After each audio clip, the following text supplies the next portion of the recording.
Face aux températures glaciales, le département du Haut-Rhin a déclenché le plan Grand Froid. Cela signifie entre autres des places d'hébergement supplémentaires. Dans le Bas-Rhin, la préfecture a réquisitionné un gymnase pour accueillir dès hier les sans-abri. Des mesures d'urgence pour tenter d'aider ceux qui souffrent le plus. Regardez ce reportage tourné à Strasbourg de Maria Edman et Jérôme Gosset. Moins 7 degrés ce matin en Alsace et des températures restées négatives en journée. Un combat de tous les instants quand on vit dans la rue. Je dors dans des halls d'entrée et j'ai des couvertures, j'ai un duvet. Mais même avec le duvet et tout, il fait froid. Alors pour dormir, c'est vraiment... je dors 1 heure par-ci, 1 heure par-là. Tous les jours, je fais le 115, mais tous les jours, ils me disent qu'il n'y a pas de place. Pas assez de place et des demandes de plus en plus pressantes. En raison des conditions climatiques, depuis hier, la préfecture a ouvert le gymnase Branly.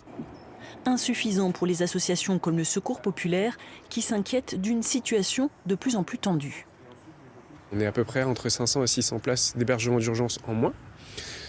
Et puis effectivement, on est d'autant plus inquiet que désormais, il n'y a plus de plan hivernal, puisqu'on est sur une volonté de l'État qui ait une continuité du nombre de places tout au long de l'année, et donc seulement sur des dispositifs grand froid. À l'heure actuelle, ce n'est pas déclenché malgré le froid qu'il fait.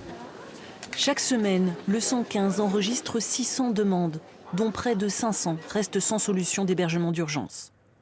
Et puis, il y a les personnes qui ont un logement mais qui se précarisent en raison de l'augmentation des tarifs de l'énergie et de l'inflation. C'est des familles, c'est des personnes seules, c'est des personnes âgées. Comme vous avez constaté, il y a quand même pas mal de personnes âgées, des personnes handicapées. Malheureusement, beaucoup de familles avec beaucoup d'enfants. 9000 bénéficiaires de colis alimentaires ont été enregistrés l'an dernier au Secours populaire. Ils seront 10 000 à la fin de cette année.